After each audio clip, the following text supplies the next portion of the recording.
नमस्कार, सूत्र टिभीको सूत्र बहसमा तपाईलाई हार्दिक स्वागत छ।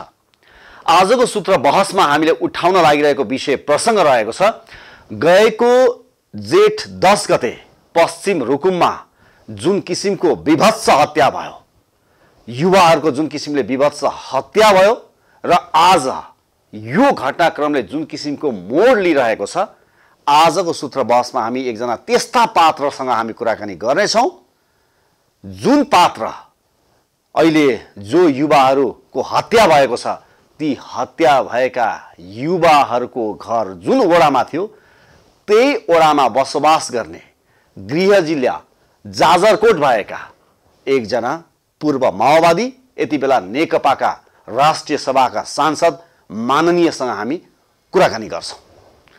जुन घटना घट्यो, जति पनि ती युवाहरू थिए, ती युवाहरू आफ्नै आँखै अगाडि हुर्किएको कुरा उहाँले हामीलाई बताउनुहुन्छ। उहाँकै आँखै अगाडि ती युवाहरू हुर्किएका थिए र हामीले नवराज विकको कुरा गर्दाखेरि नवराज विकले नेपाल प्रहरीमा लिखित परीक्षा पनि उत्तीर्ण गरिसकेका थिए र उनी मौखिक परीक्षा अर्थात् अन्तर्वार्ता दिने क्रममा थिए।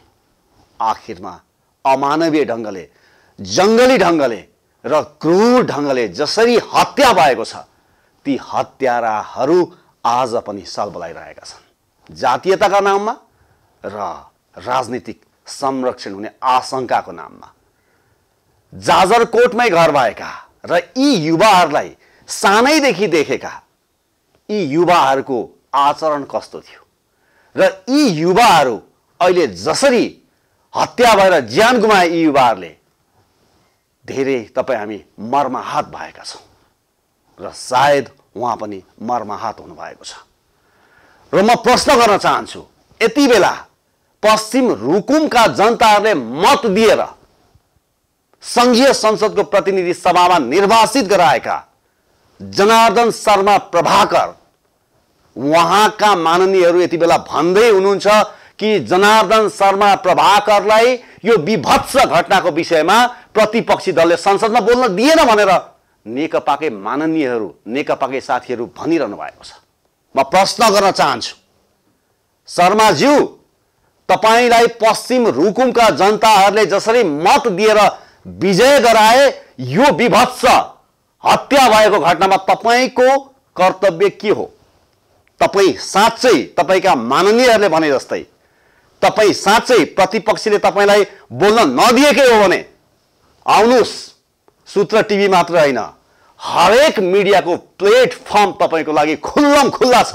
म आग्रह गर्न चाहन्छु, आज तपाईँ किन प्रत्यक्ष रूपमा बाहिर आएर कुरा यो हो, हामी यसरी जान्छौँ भनेर किन भन्न सकिरहनु भएको छैन? तपाईलाई बोल्न दिएकै होइनन् भने सबै मिडियाहरूका प्लेटफर्म तपाईको लागि खुला छन् जस्तो मलाई लाग्छ र मेरो अधिकारको कुरा भनेको सूत्र हो। त्यसकारणले गर्दा यदि तपाईँ आउनुहुन्छ, कुरा गर्न चाहनुहुन्छ भने सूत्र बहस र सूत्र टिभीको प्लेटफर्म पनि तपाईँको लागि खुल्लम खुल्ला छ। र एउटा म मनैदेखि एउटा तपाईँलाई अनुरोध गर्न चाहन्छु, कतै तपाईँको मोबाइल स्विच अफ त छैन? प्लिज, कृपया म तपाईँलाई हात जोडेर विनम्र अनुरोध गर्न चाहन्छु, एकचोटि मोबाइल पनि तपाईँ चेक गर्नुहोस्, स्विच अफ छ कि अन छ कि, तपाईँलाई बोल्न नदिएको हो कि तपाईलाई बोल्न इच्छा नलागेको हो, अथवा तपाईँ किन बोलिरहनु भएको छैन, या तपाईँ चाहनुहुन्छ कि यस्ता घटनाहरू हुँदै गर्छन्, मैले बोल्ने के जरुरी, हामी त धेरै माथि गइसक्यौँ? यो प्रश्न तपाईँको लागि। र आज जुन विभत्स हत्या भएको छ, आज जुन प्रकारले म अर्को पनि म आग्रह गर्न चाहन्छु, तपाईँ हामी सञ्चारकर्मीले पनि अहिले धेरै संवेदनशील भएर समाचार सम्प्रेषण गर्ने यति बेला हाम्रो कर्तव्य हो। यति बेला हामीले विगतमा झैँ घटनासँग जोडिएका मनलाग्दी पात्रहरूलाई हामीले मिडियामा नल्याउँ। प्लिज, यो म आग्रह गर्न चाहन्छु, यो मेरो व्यक्तिगत आग्रह हो। जो पाए त्यही व्यक्तिलाई जोडिएका व्यक्ति भन्दै हामीले भ्युजका लागि यदि हामीले यसरी समाचारहरू, यसरी अन्तर्वार्ताहरू हामीले सम्प्रेषण गर्न थाल्यौँ भने भोलि यो केस डाइभर्ट हुन सक्छ र हत्याराहरूलाई कडाभन्दा कडा कारवाही नहुन पनि सक्छ। र अर्को म प्रश्न गर्न चाहन्छु, जो वडा अध्यक्षको यति बेला यो घटनामा संलग्नता छ भनेर जुन प्रकारले आशंका गरिएको छ र घटनाक्रमले पनि त्यो देखाउँदै गइरहेको छ कि हिजोको दिनमा माओवादीले जात जातिको लागि लडाई गरेको होइन, जात जातिमा असमानता भयो, आर्थिक असमानता हो भनेर जनयुद्ध गरेको होइन, 17,000 नेपाली आमाका छोराछोरीको प्राण गएको होइन, मृत्युवरण गरेका होइनन्, ज्यान गएको होइन। तर आज जात जातिको नाममा हो कि आर्थिक असमानताको नाममा हो कि आखिर के नाममा हो हामीलाई थाहा छैन, तर घटनाक्रम हेर्दाखेरि केही असमानताहरू र घमण्ड त्यहाँनेरि देखिन्छ। त्यसकारणले गर्दाखेरि कस्तो खालको स्कुलिङ तपाईहरुले गर्नुभयो र आज एउटा वडाका जनप्रतिनिधि, वडा अध्यक्ष नै यस्ता घटनामा मुछिएर किन आए, यस्तालाई तपाईहरु कारबाही गर्ने, निष्पक्ष अनुसन्धान गर्ने वा यसलाई मिडियाबाट टाढा टाढा भागेर बोल्दै नबोलेर भित्र भित्रै आफ्ना गतिविधिहरू गरेर आज संघीय लोकतान्त्रिक गणतन्त्रमा हामी आइपुग्दा पनि जनतालाई गुमराहमा राखेर हामी अगाडि बढ्ने यो जिम्मेवारी तपाईहरुको हो। हामीले त केवल भन्ने र एउटा विनम्रताका साथ हामीले आग्रह गर्ने मात्रै हो। त्यसकारणले आज हामीले एकजना त्यस्ता पात्रसँग सूत्र बहसमा कुराकानी गर्दैछौं जो पात्रकै वडाका केही युवाहरूको हत्या भएको छ। नवराज विकलाई पनि यी पात्रले आजका हाम्रो अतिथिले सानैदेखि देख्नु भएको छ र उहाँले नै बताउनुहुन्छ कि उनले नेपाल प्रहरीमा लिखित परीक्षा पास गरिसकेका थिए र मौखिक परीक्षा चाहिँ उनले अन्तर्वार्ता दिन मात्रै बाँकी थियो र यी आजका हाम्रो अतिथि त्यति सारो आफ्नो प्रसिद्धिको लागि मिडिया खोज्दै हिँड्ने खालको अतिथि पनि मेरो विचारमा हुनुहुन्न र तपाईहरुमध्ये धेरैले उहाँलाई देख्नु पनि भएको छैन होला। आज त्यस्ता व्यक्तिसँग, त्यस्ता पात्रसँग हामी कुराकानी गर्दैछौं र यी व्यक्तिले आफ्नो मनको कुरा सत्य तथ्य बोल्दै हुन्छ, किनभने माओवादीको जनयुद्धमा आफ्ना परिवारका केही सदस्यले ज्यान गुमाएको कुरा पनि उहाँले हामीलाई बताउनु भएको छ। आफ्ना परिवारका सदस्यहरूले पनि ज्यान आहुति दिएका छन् केका लागि भन्दा यही असमानतालाई समानताको लागि र सारा नेपाल र नेपालीको लागि। आज त्यस्ता व्यक्तिसँग हामी कुराकानी गर्दैछौं र उहाँ हुनुहुन्छ, उहाँको गृह जिल्ला जाजरकोट हो। यति बेला नेकपाका तर्फबाट उहाँ राष्ट्रिय सभाका सांसद हुनुहुन्छ, माननीय हुनुहुन्छ।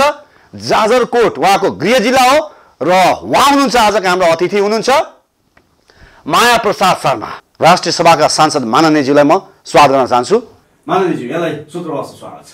धन्यवाद, नमस्कार। तपाईको गृह जिल्ला जाजरकोट, हजुर, तपाईहरु त्यहाँको नेतृत्वदायी भूमिका खेल्ने एउटा अभिभावक, हजुर, त्यहाँको जनतालाई के सिकाउनु भएको छ तपाईहरुले? हामीले त्यहाँको जनतालाई विगत लामो समयदेखि राज्यद्वारा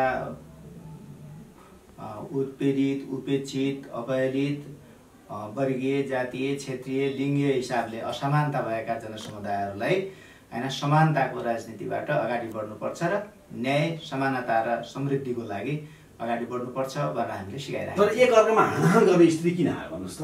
त्यो जेठ 10 गतेको घटना के हो, तपाईलाई के जानकारी छ? तपाईले कति के अपडेट हुनुभएको छ आजको बताइदिनुस् माननीयज्यू। उसको 10 गतेको जेठ 10 गतेको घटना दुःखदायी। नवराज विगत तपाईकै जिल्लाको हो जाजरकोट। त्यो घटना नितान्त निन्दनीय, भर्त्सनयोग्य घटना छ र त्यहाँ मृतक जुन नवराज, त्यसपछि सञ्जीव, त्यसपछि गएर अब टिकाराम, लोकेन्द्र जो भेटिएका छन्, उहाँप्रति म हार्दिक श्रद्धाञ्जली व्यक्त गर्छु। र एकजना गोविन्द साईको लास भेटिया छैन, खोजी कार्य जारी छ र त्यहाँ गोताखोरहरूले खोजिरहेका छन् र उहाँको अब शीघ्र खोजी होस् भनेर भन्न चाहन्छु। र उहाँका जो एउटा शोकमग्न आमा बुवा आफन्तहरू जो हुनुहुन्छ उहाँप्रति गहिरो समवेदना प्रकट गर्न चाहन्छु। अब माननीयज्यू, तपाईको घर जाजरकोटमा, तपाईको घर र नवराज विकको घरको दूरी कति हो? भेरी नगरपालिका वडा नम्बर 4 नवराज विकको घर, वार्ड नम्बर 4 हो। हजुर, भेरी नगरपालिका वार्ड नम्बर 11 मेरो घर। भनेको कति हो पैदल दूरी? पैदलको दूरीको हिसाबले 2.5 घण्टा 3 घण्टा। भनेपछि तपाईहरुले नै कहाँ आँखा अगाडि हुर्केको केटो हो त्यो? एकदम तपाईहरुले देखेको केटा। भनेपछि त्यो ऊ के एथलेटिक्समा पनि अन्य एक्टिभिटिजहरुमा पनि अबलै हो त्यो?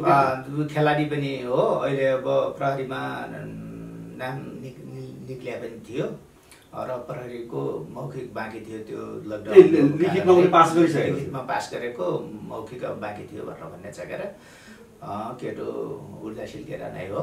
अरू दुईजना लोकेन्द्र र गोविन्द तिनी मेरै वडाका हुन्।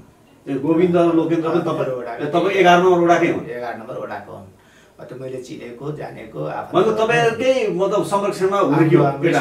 हाम्रै सेरोफेरोमा र हाम्रै उसमा हुर्केका भनेको भविष्यमा के गर्ने खालको केही गर्ने खालका अवश्य पनि हुन्।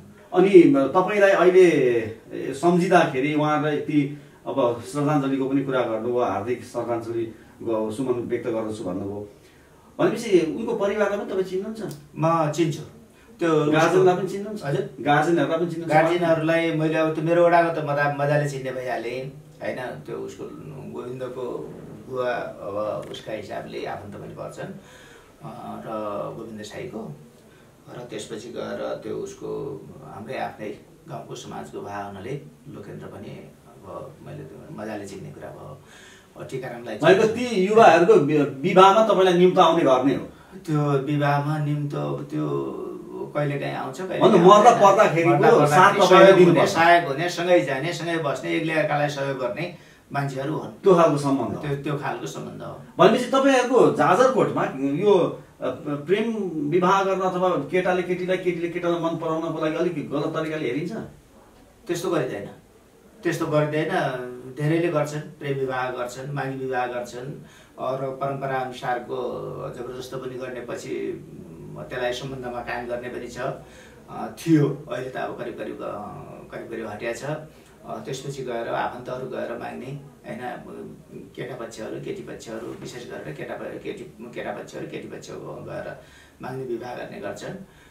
त्यो भावनाले त्यो विभिन्न प्रकारले गर्ने गरेको हुन्छ। भन्नु, यदि तपाईँ कति भयो निरन्तर काठमाडौँमा? लकडाउनभन्दा अगाडिदेखि? लकडाउनभन्दा अगाडि हो। भनेपछि तपाईँ यदि त्यहाँ भएर यो खालको समस्या लिएर चाहिँ त्यहाँका अभिभावकहरू अथवा नवराजकै अभिभावकले आएर तपाईँलाई चाहिँ एउटा रिक्वेस्ट गर्ने अथवा यो खालको समस्या छ भने त्यो हक चाहिँ राख्छन् उनीहरूले? अब हाम्रो आफ्नो उसको हिसाबले चिनजान सम्बन्ध सूत्रका हिसाबले होइन, इच्छा आएको खण्डमा राख्ने होइन, त्यसपछि एकअर्कामा सहयोग गर्ने, त्यही हामीलाई सहयोग गर्ने केटाहरू हुन् होइन, परिवारका सदस्यहरू हुन्। हामी राजनीति गर्ने मान्छे भएहरूले पनि धेरै लामो समयदेखि एकअर्कामा परिचित हुने होइन, आफ्नै नजिकै भए हुनाले झन् परिचित हुने कुरा स्वाभाविक हो। र त्यो हामी अहिलेसम्म तपाईँले के सुन्नुभयो त घटनाको बारेमा? अलिकति बताइदिनु। घटनाको बारेमा यो दुःखद घटना भयो होइन, उनीहरूको बिचको के भएको छ तपाईँलाई के जानकारी?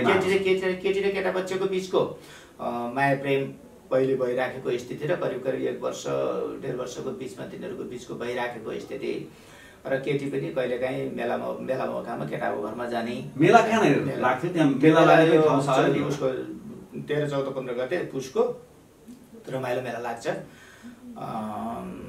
त्यो उसमा हाम्रो त्यही 3 नम्बर वडा नम्बर 3 मा पर्छ। वडा नम्बर 3 मा पर्छ। त्यहाँ मेला लाग्ने गर्छ। त्यो अहिले 37-38 सालदेखि अहिलेसम्म लागिरहेको स्थिति छ। र त्यो मेलामा गए बेला त्यो केटी केटाको घरमा गएको भन्ने सूचना छ। र त्यहाँबाट उनीहरूले आमा बाबुले पनि सम्झाएको बुझाएको, अब तिमी अहिले त पहिले अब जातको अन्तर थियो कि थिएन थाहा भएन, पछि त्यहाँ थाहा पाइसकेपछि तिम्रो हाम्रो बिचमा मिल्दैन कि फेरि भोलि बिहान अप्ठ्यारो पर्छ कि केटाको बुवा आमाले केटाको बुवा आमाले केटीलाई भनेको स्थिति। र केटीले फेरि अब हाम्रा बिचमा अन्तर्जातीय विवाह भइरहेछ, गाउँघरमा दाइ भाइले गरिरहेछ, 3-4वटाले विवाह गरिरहेछन्, यसमा फरक पर्दैन, हामीले चित्त बुझाएपछि केही हुँदैन भनेर केटीले जवाब दिएको भनेर भन्न अब हामीले यो सुनेको कुरा भयो। यसरी आइराखेको विषय त्यहाँ छ। र त्यसपछि गएर 1 पटक 2 पटक तिनीहरू केटा फेरि केटीको घरमा होइन, सोतीमा, चौरजारीको सोतीमा गएको। र त्यसपछि गएर त्यहाँका मान्छेहरूले समातेर होइन, त्यसलाई पुलिससँग लिएर एउटा सम्झौता गरे। किन आयो होइन, त्यो अब हाम्रो मिल्दैन। अहिले त्यो 13-14 वर्षको मात्र छ केटी, 14-15 वर्ष, 17 वर्षको 17 वर्षको 13-14 वर्षको 17 वर्षको केटी छ। यो 17 वर्षको केटी बाबाले अनबेल जस्तो हुन्छ, यता पनि हुँदैन। अलिअलि फेरि हाम्रो तिम्रो बिचमा अब जाति पनि मिल्दैन भने होला, त्यो भित्र लागेको त्यो हुँदा थियो होला, त्यो मिल्दैन, त्यस कारण तिमीले अहिले नगर होइन, तिमीहरूको आफ्नो इच्छा भयो रहिराख्यो भने पछि गरौँला भनेर भन्ने हिसाबले सम्झाइ बुझाइ त्यहाँको वडा अध्यक्ष समेत बसेर सम्झाइ बुझाइ गरेर नियन्त्रण लिएछ। त्यो गरेर ऊ गइराखेको स्थिति भन्ने बुझिन्छ। अब त्यसपछिका यताका दिनहरू त्यो माया प्रेम अब निरन्तर रह्यो कि टुट्यो त्यो त हामीले थाहा पाउने कुरा भएन होइन कसैले अब त्यहीँबाट उठ्ने मान्छेले कसैले टुट्यो भन्छन् कसैले रह्यो भन्छन् जे होस् त्यहाँ अब अस्ति 10 गते अब केटाहरू एउटा जो गए होइन सङ्ख्याको हिसाबले पनि अब अहिले जाँदाखेरि भिडन त नभए राम्रो हुन्थ्यो होइन त्यो दुर्घटना नभए राम्रो हुन्थ्यो केटीले पनि त्यो काम नगरे भए राम्रो हुन्थ्यो कि अहिलेको समयमा एसएमएसद्वारा मान्छे कहाँ कहाँ भेट्छ मिसकलबाट कहाँ कहाँ भेट्छ होइन उनी घरै गइराखेका मान्छेहरू फेरि प्रेमै थियो भने त केटीले पनि भाग्न पनि सक्थिन् फेरि त्यो बाँधेर राखिराख्ने सधैँभरि राखिराख्ने विषय पनि होइन होला त्यस कारणले त्यहाँ केटीको अलिकता कमजोरी अथवा कुनै किसिमको हो कि भन्ने जस्तो मलाई लाग्दाखेरि होइन यस्तो देखिने र केटा बच्चाहरू पनि अब त्यति बेला त्यहीँ अलि संयमित भएर जाने प्रस्तुत हुने भन्दाखेरि त्यो अलि अल्लारे जस्ता कि 17-18 वर्षका केटाहरू पनि सोची विचारी गर्ने भन्दा अलिअलि होइन त्यस्तो केटाहरू जाने अब तिनीलाई बुझाइदिनु पर्थ्यो समातेर बुद्धि विवेक लगाएर होइन अलिकता सजिलो हुन्थ्यो कस्तो दुःखद भयो कहाँ आफन्तको जन्ती जानुपर्ने मलामी जानुपर्ने अवस्था होइन आफन्तलाई बुझाइदिने पुलिसलाई बुझाइदिने होइन त्यस्तो हुन्थ्यो सायद अब त्यहाँ कस्तो लाग्छ भन्दाखेरि नियन्त्रण गर्ने मान्छे भएन अलिअलि मान्छेहरू हुल्दुङ्गा गर्दै गइसकेपछि खबर गरिसकेपछि मान्छेहरू हो हल्लामा के हो हल्लामा आयो त्यसको घटना दुर्भाग्य मानवजी म यही प्रश्नलाई जोड्छु जस्तो भन्नु तपाईँ त राजनीति गर्ने मान्छे तपाईँको गृह जिल्ला जाजरकोट हो अब यहाँले एउटा प्रश्न के जोड्नुभयो भने अब एउटा 17, 18, 19 को उमेरमा अब कतिपय अवस्थामा परिपक्वता पनि हुँदैन केटी पनि 17 वर्षको उमेर परिपक्व उमेर होइन तर त्यहाँनिर जुन खालको घटना घट्यो त्यहाँनिर चाहिँ बुजुर्गहरू पनि अब जस्तै वडा अध्यक्षकै नाम आइरहेछ अहिले हेर्नुहोस् बुजुर्गहरू नै त्यहाँ भएपछि त्यहाँ सम्झाइ बुझाइ गर्नु पर्थ्यो कि ज्यानै लिनको लागि अथवा त्यो ज्यानै जाने खालको घटना चाहिँ क्रिएट गर्नु यहीँनिर भयो त्यो लिएर दुर्भाग्यपूर्ण त्यहीँनिर हो कि होइन त्यसलाई सोची विचारी गर्ने कुरा र होइन अब कुनै पनि राम्रो कामका निमित्त त सबैले श्रेय लिन्छ होइन नराम्रो कामको जिम्मा कसैले लिँदैन नि त नराम्रो कामको जिम्मा लिने समेतको कुरा गरेर अलिकता के हुन्थ्यो भने यस्तो नगर भनेर सम्झाइ बुझाइ उनीहरूलाई आफन्तहरूलाई बोलाएर होइन फोन गरेर ल तिमीले यता आछन् तपाईँहरू लैजाऊ होइन अथवा पुलिसलाई बुझाइदिने अरू केही गरे भए के हुन्थ्यो भने त्यो दुर्घटना हुँदैन त ज्यान त जाँदैन थियो अनि कहाँ उसको तिनीहरूको बिचको सम्बन्ध हुन्थ्यो हुँदैन त्यो दोस्रो पार्ट सेकेन्डरी म्याटर होइन त्यो दोस्रो पार्ट भन्थ्यो त्यो सजिलो हुन्थ्यो यो दुर्भाग्यपूर्ण नियति भोग्नु स्थिति पर्दैन थियो यस कारणले के हुन्छ भन्दाखेरि त्यो दुर्घटना भइहाल्यो अब त के हो भन्दा अबको कुरा के हो त भन्दाखेरि अब सरकारको कुरा भयो अब राज्यले लिने कुरा भयो राज्यले न्यायिक छानबिन गर्ने अब म यही प्रश्न गरेँ हेर्नुहोस् तपाईँ जाजरकोट जिल्ला हजुर पश्चिम रुकुममा घटना घट्यो र प्राय गरिकन हामीले यसो कानुनी कुराहरू बुझ्ने हो भने जुन जहाँ घटना घटेको हुन्छ त्यहाँनिर किटानी जाहेरी प्राय गरिकन प्रहरीले लिन्छ पश्चिम रुकुममा किटानी जाहेरी लिन नमानेर जाजरकोटमा किटानी जाहेरी दिने अवस्था किन आयो तपाईँलाई के जानकारी छ त्यो कस्तो भन्दाखेरि किटानी जाहेरी लिन नमानेको भन्दा पीडित पक्षले जाजरकोटमै हामी दिन्छौँ किन भन्दाखेरि हाम्रो वारदात त्यता भयो होइन त्यसपछि गएर अलिकता उनलाई आफूलाई लाग्ने हुने भयो नि त न्याय पनि यताबाट हुन्छ कि पानी कुनै किसिमको अलि होइन घटनाक्रमका हिसाबले हेर्दाखेरि केही अब शङ्का मान्ने कुरा पनि स्वाभाविक हुने भयो त्यस कारणले जाजरकोट दिन्छौँ भनेर पीडित पक्षले भनेकै कारणले जाजरकोट दिएको कुरा हो र त्यसको छानबिन होइन बहस छलफल होइन त्यो त अब जहाँ घटनास्थल हो घटनास्थल सम्बन्धित जिल्लाहरूले नै हेर्छ होला जस्तो लाग्छ मलाई अब तपाईँको यो मृतक युवाहरूको परिवारसँग कसैको परिवारसँग फोनमा संवाद भएको छ मैले त्यहाँ साथीहरू उसको मैले आफूले गर्नुभन्दा कस्तो भएको छ भन्दाखेरि त्यहाँ साथीहरू लागिरहेछन् जुटिरहेछन् सहयोग गरिरहेछन् त्यहीँको हाम्रो पार्टीको जिल्ला कमिटी उसको जिल्लाको अध्यक्ष सचिव होइन मान्यज्यूहरू त्यहाँ प्रदेश सदस्य प्रदेश मान्य प्रदेशमा पनि हुन्छ नि पदाधिकारीहरू हुनुहुन्छ मान्यज्यूहरू हुनुहुन्छ उहाँहरू जानुभएको छ र आज अब बजेट भाषण भवनले प्रदेशको भएन भोलि पर्सितिर सरकारले पनि प्रदेश सरकारले पनि राहतको व्यवस्थापन सहित त्यहाँ जाने भेट्ने भन्ने भएको छ अब यहाँ लकडाउन भयो यता फेरि हाम्रो बजेट बैठक भवनमा त्यहाँ आफै उपस्थित हुन पाइन मृतकको परिवारसँगको कुरा त्यसको रिपोर्टिङ तपाईँले काठमाडौँमा भइरहेछ निरन्तर भइरहेछ अब यो बताइदिनुहोस् अहिले एउटा कुरा आशंका छ हेर्नुहोस् है यहाँ के भइरहेको छ भन्दा एउटा जातीयकरण गर्नु हुँदैन भन्ने एउटा प्रसङ्ग त्यहाँ जोडिएको छ र अर्को राजनीतिकरण गर्नु हुँदैन किनभने पीडितले न्याय पाउनुपर्छ सबैको एकमत छ है अब यो जातीयकरण नहोस् र राजनीतिकरण नहोस् भनेर तपाईँहरूको चाहिँ सजगता कहाँले होस् हाम्रो सजगता हामी जातीय विभेदका बारेमा हामीले 3000 वर्ष पुरानो होइन जातीय छुवाछुत र असमानताका विरुद्ध हामीले ठुलो सङ्घर्ष गऱ्यौँ जीवन मरणको लडाइँ लड्यौँ जनयुद्ध को तयारी गऱ्यौँ, वर्ग सङ्घर्ष गऱ्यौँ, जनयुद्ध गऱ्यौँ र त्यसपछि जनआन्दोलन गऱ्यौँ र हामी राज्यको महत्त्वपूर्ण निकायमा छौँ। र त्यो लामो समयसम्म गरिएको सङ्घर्ष हामीले भन्नुहुन्छ भने हाम्रै आफन्तहरू, हाम्रा होइन 11-12 हजार मान्छेहरू बलिदान गरे। त्यो के थियो भने समानताकै लागि थियो, त्यो सही थियो। र जबसम्म त्यो हाबी थियो होइन, त्यो आन्दोलन हाबी थियो, तबसम्म मान्छेले आँट गर्दैन थियो। जब आन्दोलन अलिकता कमजोर भयो होइन, कमजोर भयो र प्रतिक्रान्ति अलि बढी बेसी होइन उल्टो दिशातिर जाने स्थिति बन्यो। त्यो सांस्कृतिक रूपले पनि उल्टो भयो, आर्थिक रूपले पनि उल्टो भयो। भ्रष्टाचार, अनियमितता पनि एउटा संस्कृति हो नि त, त्यो पनि होइन, असमानता पनि एउटा संस्कृति हो। र त्यसपछि गएर मान्छेमा हेर्ने दृष्टिकोणमा परिवर्तन आउने कुरा होइन, त्यो पनि सांस्कृतिक रूपले परिवर्तन आएको कुरा हो नि त। नत्र त हामीले त हामीले उसको होइन अन्तर्जातीय विवाद त प्रशस्त मात्रामा मान्छेहरूका भएको छन् होइन, एक लेयरकालाई गरिरहेछ। व्यक्तिमा सोच फरक हुन्छ है होइन, त्यो भएको छ, व्यक्तिमा सोच फरक हुन्छ होइन। त्यो भइसकेपछि के हुन्छ भन्दाखेरि त्यसको व्यक्तिमा सोच हुन्छ। मैले त्यही भने कि त्यसको अवशेषहरू रहिराख्छन्। जब त्यो हाबी हुन्छ त्यसलाई नियन्त्रण गरिरहेको हुन्छ। जब त्यो कमजोर हुन्छ, गलत चिन्तनले, गलत विचारले, गलत शैलीले, गलत तरिकाले त्यसले हाबी हुन्छ। त्यो समाजमा विकृतिको रूपमा परिणत हुन्छ, समाजमा उसको अप्ठ्यारो परिस्थितिमा जान्छ। यस कारणले त्यसको परिणाम के भयो भन्दाखेरि मलाई पनि लाग्छ कि हामी त्यत्रो सङ्घर्ष गरे, असमानताका निमित्त सङ्घर्ष गरे मान्छे अहिले कता त्यो देख्दाखेरि असाध्य उमिलो, नामिठो, पीडा होइन, भित्रदेखि छटपटी हुन्छ। मैले मेरो आफ्नै परिवारका होइन 1 दर्जनभन्दा बढी मान्छेहरू बलिदान गरेका छन्, भाइ बहिनी होइन, दाइ भाइ जनयुद्धको समयमा होइन शहीद भएको छन् होइन। त्यो हामीले व्यक्तिगत सङ्कल्पले, मैले आफ्नो धन्दाका निमित्त मात्रै तिनी गरेन। म त टिचर थिएँ, थाई टिचर थिएँ, टिचर छोडेर म जनयुद्धमा लागेँ। समस्या भएर होइन नि त, त्यही असमानताका बारेमा हो नि त होइन। हामी त घरको सम्पूर्ण परिवार त्यहाँ लाग्यो, त्यही असमानताका बारेमा हो नि त होइन। त्यो हेर्दाखेरि के हुन्छ भन्दाखेरि मान्छेले कहिलेकाहीँ उठाउँछन् कि यसो भयो उसो भयो, जातीय कुरा भने जातीयको अन्तको कुरा त हामीले खोज्यौँ होइन। जातीय त सबैले निर्मूल गर्ने हो होइन। माथिल्लो जातिकाले पनि निर्मूल गर्ने हो, तल्लो जातिका तल्लो जातिकाले पनि कथित माथिल्लो जातिकाले पनि निर्मूल गर्ने हो। सबैले एक टिका भएर मात्र निर्मूल गर्न सकिन्छ नि। एक लेयरकालाई द्वेषको भावमा, एक लेयरकालाई शत्रुको भागमा राखेर होइन कि गलत चिन्तन हामीले बनाएको हो र त।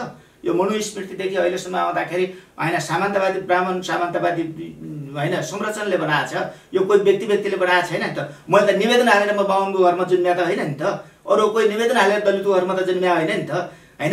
त्यस कारणले हाम्रो के होइन भन्दाखेरि यो जुन प्रकारको यो जातीयतातिर लिन खोज्ने होइन, जातीयताको कुरा मात्र हो भनेर भनेर त्यसलाई ओझेलमा पार्ने प्रवृत्ति पनि काहीँ न काहीँ सङ्घ संस्थाका मार्फत पनि अलिअलि उठिराखेका विषय अलिअलि प्रभावित फेरि स्वतः के हुन्छ त्यो जातिमा राजनीतिक दबाव आउन सक्छ। अब राजनीतिक दबाव आउन सक्छ कि भनेर भन्ने हिसाबले तपाईँ हेर्नुहुन्छ भने अहिले त केही बोल्यो होइन, यिनी बोले राजनीतिक हस्तक्षेप गरे भने बोलेन, तिनीको बारेमा बिन्दास भएर सुतेका छन् भने त्यस्तो होइन नि त। बोलेन भने किन बोलेन? गरिरहेका छौँ त हामीले, यहाँ बहस भइरहेछ, छलफल भइरहेछ, राज्यसँग होइन कुरा भइरहेछ, सरकारसँग कुरा भइरहेछ, हामी नेताहरूका बिचमा छलफल र बहस भइरहेछ, जनप्रतिनिधिका बिचमा भए कसरी यसलाई न्याय दिने। साँच्चीकै भित्रैदेखि यहाँ त एकदम अन्याय परेको मान्छेले न्याय पायो, यसको अनुभूति कसरी दिने भनेर भन्ने हिसाबले हामी त लागिरहेछौँ त, छलफल भइरहेछ त।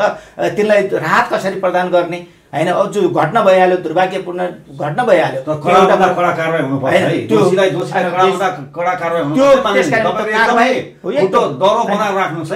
कुरा के हो, किनभने राजनीति भन्दा पनि माथिको मानवीयता हुन्छ। सही हो होइन, मान्छे रहे राजनीति हुन्छ, मान्छे रहे राजनीति हुन्छ, मान्छे नै नरहे राजनीति हुँदैन नि त होइन। मान्छे जनता रहेन भने त राजनीति हुँदैन। त्यस कारणले जनताको संरक्षण कसरी गर्ने भन्ने कुरा त होइन दण्डनीय होइन, दण्ड दिएपछि मात्र त्यो अर्काले दाबी गर्न सक्दैन नि, त्यो अर्काले त्यसको होइन आँट गर्न सक्दैन नि त। कडाभन्दा कडा कारबाही हुनुपर्छ। हाम्रो विधानले, संविधानले, नियमले जे दिन्छ त्यो त हामीले भनेर यसो गरौँ भनेर भन्ने, मैले यसो गर्नु कानुनी दायरामा ल्याएर कडाभन्दा कडा कारबाही दोषीलाई मैले यस्तै गरेँ भनेर भनिदिएपछि त त्यही फैसला भइगयो त, फेरि किन न्यायाधीश चाहियो। मैले होइन, कडाभन्दा कडा कारबाही गर्नुपर्छ हामीले। हाम्रो कानुनले त्यसमा तपाईँको खुट्टा डगमगाउँदैन नि, माननीय खुट्टा डगमगाउँदैन, खुट्टा डगमगाउने हामी त दृढतापूर्वक उभिराखेका के खुट्टा डगमगाउनु पर्ने छ र। त मजाले केही पनि छैन, जोसुकै अगाडि जुनसुकै कुरा जुनसुकै। किनभने अपराधीको हेर्नुहोस् है, अपराधीको न जात हुन्छ, न धर्म हुन्छ, न वर्ण हुन्छ, न राजनीतिक आस्था हुन्छ, ऊ अपराधी मात्रै हो। सही हो, होइन। त्यस कारणले त्यहाँ कुनै किसिमको ऊ गर्नुपर्ने भनौँ शङ्का मान्नुपर्ने, कुनै किसिमको त्यहाँ डर मान्नुपर्ने, लुक्नुपर्ने लुकाउनु पर्ने कुनै कारण छैन। निर्धक्कसँग के हो भन्दाखेरि न्याय पाउनुपर्छ भनेर भन्ने हिसाबले हामीले होइन सो विवेकले गर्ने कुरा आयो। अरू कसैले अब एउटा चुनौती चाहिँ देखियो, यो घटनाले धेरै खालका चुनौतीहरू अहिले सृजना गरे। तपाईँलाई के लाग्छ यदि अब तपाईँकै विचारमा पनि एउटा सक्षमै केटो देखियो हेर्दाखेरि, यतिको सक्षम केटो हुँदाहुँदै पनि आज केटाको थर बिक र केटीको थर मल्ल नभएको भए यो घटना घट्थ्यो त? तपाईँलाई के लाग्छ? अब यो समाजमा कस्तो हुन्छ भन्दा यही फर्स्ट र यही लास्ट त होइन होइन। हिजो मान्छेहरूले के गर्थे भन्दाखेरि ठुला ठुला मान्छेहरूले पहिले पनि के गर्थे भन्दाखेरि भित्रै गुमसुम पार्ने होइन, ठुला मान्छे काम गर्ने मान्छे राख्ने होइन, अब भनौँ त्यहाँ अवैध सम्बन्ध हुने होइन, बच्चा जन्मिने हुने, त्यसपछि गएर त्यहीँ कोल्याप्स हुने, त्यसलाई कानुनका दायरामा नल्याउने, अरू सन्तान जन्मने तिनलाई नागरिकता नपाएर होइन त्यत्तिकै छरपष्ट पार्ने, यिनी त हिजो पनि एउटा ढङ्गले हुन्थे। अहिले त हामीले के देख्छौँ भन्दाखेरि यो जो बाहिर आयो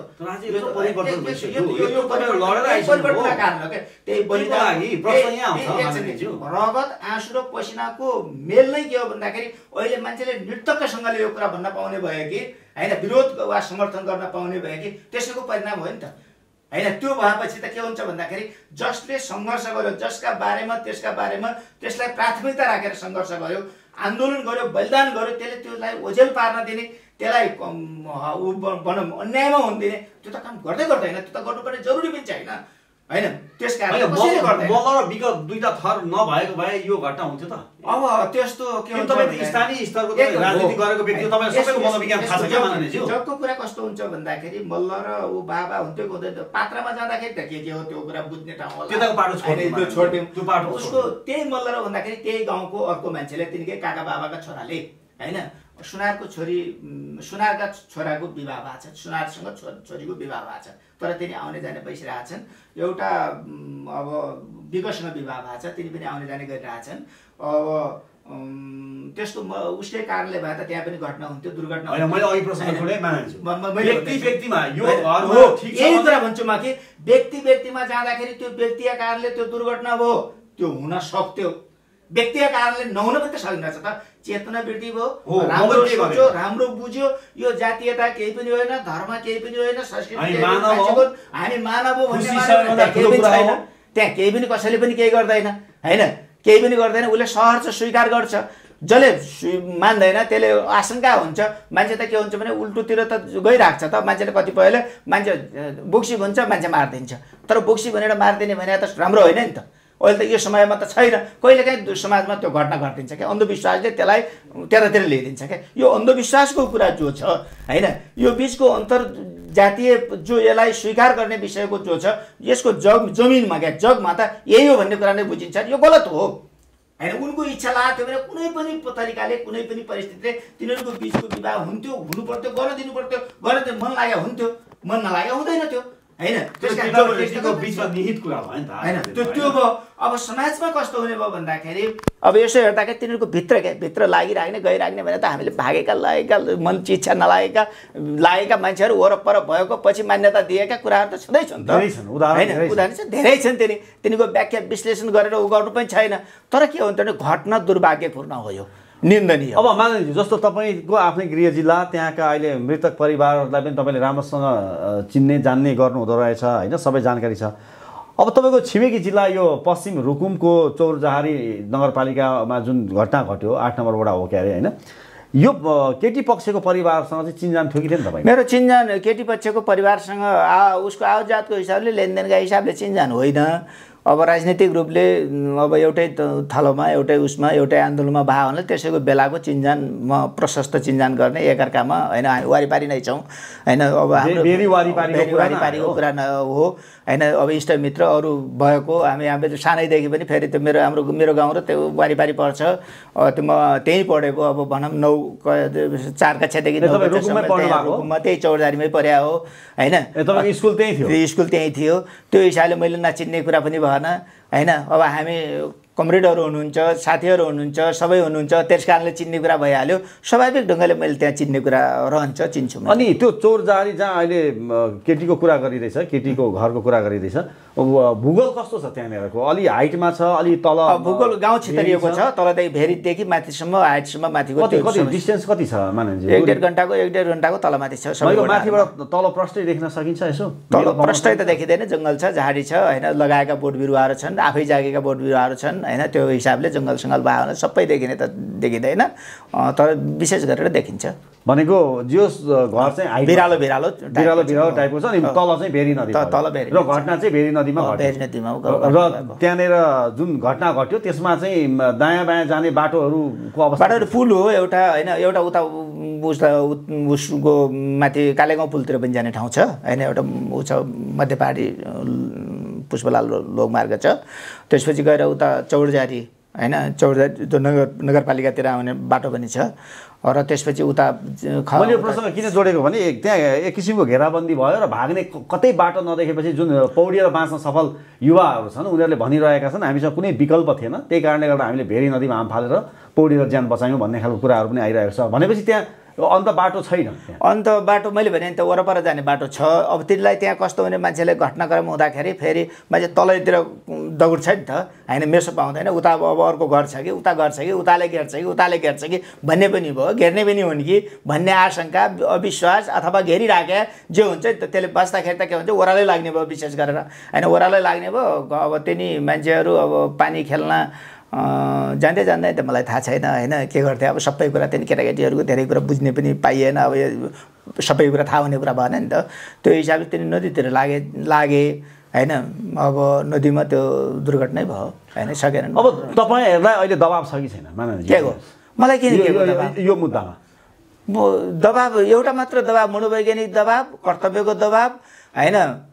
अब हाम्रो आफ्नो विश्वासको दबाब के हो भन्दाखेरि अन्याय पर्न मान्छे हुन्न, कसैले पनि अन्याय पर्नुहुन्न, न्याय पाउनु। तर यहाँ आइरहेको छ न मल्ल जुन केटीका जुन मल्ल थरका जुन व्यक्तिहरू छन् उनीहरू धेरै पहुँचवाला छन् राजनीतिक रूपमा, त्यस कारणले गर्दाखेरि धेरै खालको आशंका गरेका छन्। तिनी सबै कुरा के हुन् भन्दाखेरि यिनी सबै कुरा जति बाहिर सतहमा आउँछन् तिनी कुरा सही हुँदैनन् होइन। मलाई छैन, मैले किन दबाब, कसको दबाब, कसैको दबाब छैन। र पनि अलिकति धेरै सपोर्ट किन दबाब हुनुपर्ने, किन दबाब हुनुपर्ने? दबाब हुनुपर्ने केही कारण छैन। अलि उनीहरू शक्तिशाली छन्, शक्तिशाली त दुनियाँमा शक्तिशालीका उसमा आन्दोलन गरेर आएको होइन र, शक्तिशाली राज्यका विरुद्धको आन्दोलन गरेर आएको होइन। लामाको जिन्दगी हो, कसको दबाब जरुरी छ र? किन दबाब छ? फेरि मलाई किन दबाब दिने भए उनले, के कारणले दबाब दिन्छन्? जरुरी छैन। पहुँचको कुरा, त्यो प्रचारमा आएका पहुँचका कुरा गरेर त्यति धेरै राम्रो हुँदैन, मैले त्यतातिर जान्न चाहन्नमा। एउटा नागरिक हुन्, तिनलाई परेपछि पनि न्याय दिनुपर्छ भन्नुपर्छ, अर्को कसैलाई सेकेन्ड मान्छेलाई परे पनि न्याय दिनुपर्छ भन्नु। कुनै हालतमा दोषीहरू उम्किनु हुन्न भनेर भन्ने कुरा त हुँदैन, उम्किँदैनन्, 100% उम्किँदैनन्। कहाँ उम्किन्छ? कुरा गर्नु छ भोलि दबाब आउला, के को दबाब? डर लाग्दैन? प्रष्ट ढङ्गले उसको सरकारले आयोग बनाएछ होइन, त्यो समिति बनाएछ, त्यो कुनै पार्टीका होइनन् तिनी। प्रतिपक्षले त संसदबाटै विशेष छानबिन समिति बनाउन सकिन्छ, बनाओस्। म पनि भन्छु त्यसले जसले जो विश्वास गरेर त्यसले भन्छ त्यही गरोस्। त्यो राज्यको कुरा मैले निर्देशन गरेर मात्र राज्यले मान्दैन, त्यहाँको वस्तुगत स्थिति किन आपत्ति हुनु पर्यो? बनाऊ भन्छु म होइन। जो गरेर मान्छे जनता खुसी हुन्छ, न्याय भएको अनुभूति गर्छ, हामीलाई साँच्चीकै न्याय भएको भन्ने अनुभूति जसले गर्छ, जे बनाएर हुन्छ त्यो बनाउनुपर्छ, जे बनाउनुपर्छ, त्यसले निष्पक्ष गरोस् र न्याय दिनुहोस् भनेर भन्ने कुरा त म जोडदार माग गर्छु। भनेपछि माया प्रसाद शर्मा डराउनु हुन्न? किन डराउनु पर्यो? के कारणले डराउनु पर्यो? फेरि डराउनु पर्ने कारण के छ र? भोलि राजनीति हो, फेरि राजनीति त कसको पहुँच कहाँ, मल्ल परिवारको पहुँचको कुरा आइरहेको छ। बिचरा तिनी मल्ल परिवारका कुरा त अब कति हुन्, पहुँच हुन्, के हुन्, कति हुन्, तिनी मान्छेले एकसँग अर्कालाई जोड्छ, अर्कालाई होइन गोरु बेचिया नाता जोडिदिन्छ, कहिले काहीँको जोडिदिन्छ, कहिले हामीसँग जोडिदिन्छ होला, कहिले अर्कैसँग जोडिदिन्छ होला। यिनी सबै कोही पनि तुक बेगतका कुरा हुन्। हामी साँच्चीकै स्वतन्त्र र न्यायका पीडितको पक्षमा 100% जुन पीडित हुन्छ पीडितको पक्षमा, एकदम पीडितको पक्षमा दृढतापूर्वक उभिने हो। तपाईँहरू हल्लिनु न। किन हल्लिनु पर्यो? हल्लिने कुरा कहाँ आएर हल्लिनु पर्यो?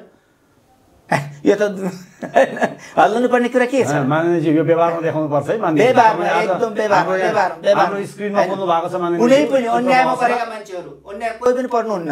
यता पनि तपाईँले हेर्नुहुन्छ तिनीहरू अनावश्यक ढङ्गले त्यहाँ हेर्न गएको, बुझ्न गएको, थाहा नपाएको त्यो पनि त पर्नुहुन्न त। जसले योजनाबद्ध तरिकाले होइन योजनाबद्ध तरिकाले मान्छेले त्यहाँ सहभागी भएको छ, त्यसमा घटनामा लागेको छ, त्यो मात्र पस्नुपर्छ। जनप्रतिनिधि पनि आए, तपाईँलाई त्यहाँ डर लाग्ला नि? गाह्रो होला। वडा अध्यक्ष पनि नाम आइरहेछ। वडा अध्यक्ष भने त हाम्रो साथी न हो, होइन कार्यकर्ता न। किन मैले गर्ने अरू अनुसन्धान? मैले त गर्दिनँ अनुसन्धानको लागि वातावरण। मैले त वातावरण बनाउने कुरा त हो, मैले सरकार राज्यलाई हो, राज्यले हो गर्ने। विचार भनेर फेरि माया गर्नुहुन्छ होला नि? विचार किन माया त उसको ठिक कुराको माया गरे पो हो त। ठिक कुराको त माया गरे त हो त। उम्मेदवारी बनाएको, जिताएको, होइन प्रतिनिधि भयो, निर्वाचित भयो, त्यो त माया गरे हुनु पर्यो। किन गराए थिइस् भनेर भन्नुहुन्छ? अरू कसैले गराएको त्यो अहिले कसैले लास्टसम्म कहीँ थाहा पाउँछ र बुझ्छ र कसैले? होइन उसको सबै कुरा त लास्टसम्म त बुझ्दैन। को के हुने हो, को के हुने हो, को ढाँट हुने हो, को चोर हुने हो, आफ्नै छोराछोरीको थाहा हुँदैन होइन। अर्को साथीको कसले थाहा पाइदिन्छ? त्यो कसले बुझिदिन्छ? त्यस कारणले त्यो कोही कसैले त्यसले प्रभाव पार्नुपर्ने, त्यसले प्रभाव पर्नुपर्ने तर यो ऊ पनि छट्टाउनु पनि हुन्न होइन। हामीले पाछौँ भन्ने बित्तिकै घिन लाग्दो फोहोरी कुरा गर्नु हुन्न। धैर्यतापूर्वक सोच्ने, विचार गर्ने, ल गर भनेर वातावरण बनाउने हो। वातावरण बिगार्नु त हुन्न नि कसैले पनि होइन। धेरै कुरा गऱ्यो भने, धेरै बोलेपछि त वातावरण बिग्रिन्छ।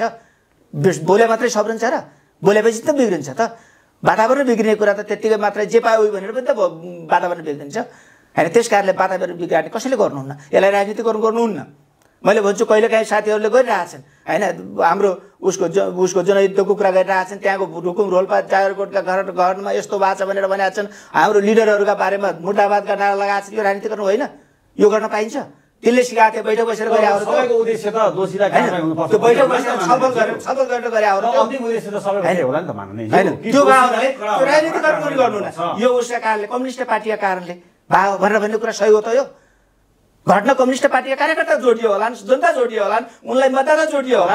देखाउनु पर्यो माननीयजी, वातावरण बनाउनु त्यस्तो कुरा हुन्छ त? दोषीलाई कारबाही गर्ने अवस्थाको वातावरण बनाएर त देखाइदिनु पर्यो क्या। देखाइदिने अहिले मैले यहाँ देखाएर लेखाएर हुँदैन, देखाइदिन्छु भनिहालेँ होइन। यो त मैले मात्रै सुनाउँदिनँ होला नि त, सबैले सुन्छ होला नि त। यो त यसमा त कोही विवादै छैन। न यसमा शक्तिको विवाद छ, न यसमा जनार्दनको विवाद छ, न यसको गोपाल शर्माको विवाद छ, न कसैको होइन। मेरो विवाद होला, अरू कसैको होला, यसमा कोही भैरवको होला, कसैको पनि छैन नि त। दोषीले कारबाही भोग्नुपर्छ होइन। यो दोषी हुम्कुन पाउनुहुन्न, सबैको एउटा साझा मत छ नि त। अब तपाईँ उता गृह जिल्लातिर जाने केही योजना छ कि छैन? अहिले त यो लकडाउन पनि छ, यता बजेट भाषण पनि चलिरहेको छ। यसको अन्त्य भयो भने अब यो लकडाउनको परिवेश अरू फरक ढङ्गले आउला होइन। त्यहाँ जान्छु, भेट्छु, छलफल गर्छु, बहस गर्छु, म सबै गर्छु। अब यो बजेटको मैले प्रसङ्ग जोडेँ। अहिले जसरी बजेट आयो, अब तपाईँलाई मैले जाजरकोट जिल्लाकै मैले कुरा प्रसङ्ग म जोड्छु। के छ यो अहिलेको बजेटले जाजरकोट जिल्लालाई के गर्छ? तपाईँहरू कसरी अगाडि अब 4 करोड रुपियाँ होइन माननीयज्यू? हजुर के छ भनिदिनुहोस् त ट्याक्कै। मेरो एउटा कुरा के छ भन्दाखेरि अहिलेको बजेट सन्तुलित छ होइन। मलाई लाग्ने कुरा के छ भन्दा सन्तुलित छ। अब यहाँभन्दा अलि बढी राम्रो गराउन थोरै मेहनत गरेर सकिन्थ्यो होला। अहिलेको बजेट अरू बेलाको भन्दा मैले सन्तुलित देख्छु होइन। मलाई यो बजेट ल्याउने सरकार अर्थमन्त्रीलाई म हार्दिक धन्यवाद दिन्छु। म आशावादी छु। अर्थमन्त्रीजीलाई धन्यवाद दिएँ, मैले धन्यवाद दिएँ। यसका अंशहरूमा केही त्रुटि कमजोरी छन् होइन। यसको विशेष गरेर म भन्छु होइन, म भन्दैछु। अब मैले भन्न दिनु पऱ्यो नि त हजुरको प्रश्नले त मलाई त ऊ दिनु पऱ्यो, नत्र प्रश्न मात्रै त होइन। त्यो हुँदा मैले के हुन्छ भन्दाखेरि यो बजेट विशेष गरेर हामीले स्वास्थ्यसँग बढी केन्द्रित गरौँ भन्यौँ। स्वास्थ्यसँगै केन्द्रित छ। किन भन्दाखेरि अहिले यो कोरोना महामारी महिमत्त ढङ्गले देशभरि विश्वभरि फैलिएको छ। यसलाई हटाउनु छ, यसको निर्मूल पार्नु छ र यसको औषधि उपचार गरेर कति सम्भव हुन्छ, सेवा सुविधा दिएर कति सम्भव हुन्छ, यसका नयाँ विधिहरू खोज खबर सबै गरेर होइन यसलाई हटाउनु छ, यसमा केन्द्रित गर्नुपर्छ भनेर भन्ने छ। स्वास्थ्य बच्नु पऱ्यो पहिलो कुरा। दोस्रो बेरोजगार मान्छेहरू छन्, विदेशबाट आए, देशमा पनि बेरोजगार छन्। त्यो कृषिबाट हामी हल गर्न सक्छौँ। किन भन्दाखेरि हाम्रो कृषि प्रधान देश हो, कृषिमा केन्द्रित गर्नुपर्छ भनेर भन्ने हाम्रो सुझाव थियो, सल्लाह थियो। विशेष गरेर कृषिमा केन्द्रित छ र त्यसपछि गएर हामीले शिक्षामा अलिकति केन्द्रित गर्नुपर्छ भनेर भन्ने थियो। किन भन्दाखेरि चेतनाको वृद्धि गर्नु पर्यो। यिनी जो हामीले लफरा बेहोरिरहेका छौँ र यो अन्धविश्वास रूढिवादको दलदलमा समाज आज उल्टो दिशातिर जाँदैछ होइन। त्यो उल्टो दिशातिर जाँदैछ र गलत धन्दाहरू गरिरहेछ विभिन्न नाममा। यसलाई क्रस गर्ने कुरा चेतनाको कुरा हो। यो कोही व्यक्तिले कसैलाई जोडेर वा गाली गरेर सपारेर होइन। यसलाई के हो भन्दाखेरि विशेष गरेर यसलाई चेतना निर्माण गरेर बुद्धि निर्माण गरेर यो बेठिक थियो भनेर भन्ने लागेर कसैले बेठिक गर्दैन नि त। त्यस कारण शिक्षाको हुनु पर्यो। शिक्षामा हुँदाखेरि अलिकता धेरै मान्छेको गुनासो मेरो पनि गुनासो के हो भन्दाखेरि अब हामी समाजवादी बाटो अगाडि बढ्ने भए हुनाले निजीकरणतिर शिक्षामा ध्यान दिनुहुन्न हैन। निजी विद्यालयहरूलाई अलिकता प्रोत्साहित गरे हो कि हैन, सामूहिक विद्यालयहरूलाई अलिकता हैन उसलाई डोमिनेसनमा सामुदायिक विद्यालयहरूलाई डोमिनेसनमा राख्न खोज्या हो कि भनेर भन्ने कतै सङ्केत देखिन्छ। त्यो कुरामा सच्चा हुनुपर्छ। त्यहाँ अलिकता मिलेको छैन जस्तो लाग्छ। अरू अब विद्युत ऊर्जा यातायात व्यवसाय सबैसँग आपूर्ति सबैसँग के छ भन्दाखेरि सन्तुलित छ। म कर्णाली प्रदेशको त्यहाँको सचिव पनि हुँ। समग्र हिसाबले कर्णाली प्रदेशमा हेर्दाखेरि अब 16-17वटा योजनाहरू परेका छन्, आवश्यक योजनाहरू परेका छन् हैन। कोलपुर उसको सुर्खेतको त्यो फोर लेन बाटो बनाउने कुरा एकदम महत्त्वको छ हैन। त्यसपछि नाग्चे त्यो नागलान त्यो जो छ हैन, नागमादेखि गमगढी हुँदै नाग्चे लाग्न त्यो महत्त्वपूर्ण छ। हाम्रो उसलाई दक्षिण उत्तर जोड्नका निमित्त त्यो बाटो जरुरी छ। भेरी करिडोर, कर्णाली करिडोर यिनी एकदम महत्त्वका विषय छन्। नलघाट आयोजना, त्यसपछि फुकोट उसको जलविद्युत आयोजना, त्यसपछि गएर डोल्पाको त्यो आयोजना, तिनी एकदम ऐतिहासिक महत्त्वका विषयहरू छन् हैन। यसो हेर्दाखेरि हरेक ठाउँमा सबै ठाउँमा के हुन्छन् भन्दाखेरि पर्यटनसँग सम्बन्धित विषयहरू राराको कुराहरू सबै मैले कतिपय सम्झेर कतिपय नसम्झेर यिनी जो छन् मैले आफ्नो दिमागमा आएका जति छ 17-18वटा यिनी कर्णालीमा गएका महत्त्वपूर्ण योजनाहरू छन्। आशावादी अर्थमन्त्रीजीलाई तपाईँ धन्यवाद दिएँ मैले। अब यहाँ कार्यान्वयनको पक्षमा मैले कुरा उठाउँछु कि कार्यान्वयन सबै कुरा के हुन्छ भन्दाखेरि नीति निर्माण राम्रो हुन्छ, कार्यान्वयन गडबडीपूर्ण हुन्छ। सजगता अपनाउनु पर्छ। एकदम सही कुरा। अब हेर्नुहोस् है, अब मैले अब अन्तिममा तपाईँसँग मैले यही प्रश्न गर्न चाहेँ। अब तपाईँले संसदमा प्रतिनिधि सभा सङ्घीय संसदको प्रतिनिधि सभामा देख्नुभयो। अब जनार्दन शर्मा प्रभाकरले बोल्दै गरेर त्यहाँ प्रतिपक्षी दललाई कटाक्ष पनि गरे होइन। विभिन्न खालका आशंकाहरू पनि गरिरहेका छन् र राजनीतिकरण गर्नु हुँदैन, जातीयकरण गर्नु हुँदैन भनेर पनि बारम्बार कुराहरू आइरहेको छ। फाइनली तपाईँ के भन्नुहुन्छ यो खालको परिदृश्यमा? सबै वाक्य पुरा गर्न दिनुपर्छ। तपाईँले एउटा प्रश्न सोधिदिनु भयो, मलाई बोल्न दिनु भएन भने त्यो अधुरो हुन्छ, मान्छे भ्रमित हुन्छ। वाक्य पुरा गर्न दिनुपर्छ हैन। उहाँले उठाउन खोजेको कुरा र बैठान गर्न खोजेको कुरा के थियो त्यो भन्न दिएनन् हैन। अरू प्रतिपक्षमा या प्रतिपक्षको एम्बुसमा पर्नुभयो। उहाँले प्रश्न बनाउनु भएन, उहाँलाई अप्ठ्यारोमा पारे। एकदम उहाँलाई त वाक्य पुरा गर्न दिनु पर्यो नि। कुनै न कुनै उहाँले उठाउनु भयो, उठाएको कुरा त उठाउन पाइयो हैन, उठाउन पाइयो तर केही न केही सोच्दाखेरि भन्दाखेरि पाइयो तर त्यसको निचोडमा पुग्न दिने कुरामा हैन। अब यसै बेला के किन पाएको छ भनेर जस्तो गरिकन अरूलाई फेरि हुने भयो। त्यो फेरि त्यो सबैको तर्फ पनि हुने भयो कि हैन। कमजोर पोइन्टमा अर्काले हान्छ भन्ने कुरा जाने बुझाएको कुरा भइए हैन, थाहा पाएको कुरा भयो कि त्यसैले कमजोर नगर्ने कुरा सही हो हैन। त्यो उहाँको वाक्य पुरा हुन नदिने कुरा त्यो प्रजातान्त्रिक होइन भनेको। त्यसमा तपाईँ चित्त बुझेको त्यो चित्त बुझेको छैन र पीडितलाई न्याय दिन तपाईहरु कटिबद्ध हुन्छ।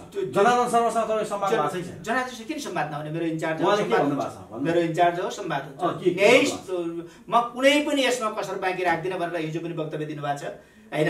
त्यहाँको जिल्ला पार्टीको बैठक बसेर बैठकले पनि निर्णय गरेका छ हामी कुनै भोटको राजनीति हुँदैन नि। कसै किन भोटको हुनु पर्यो?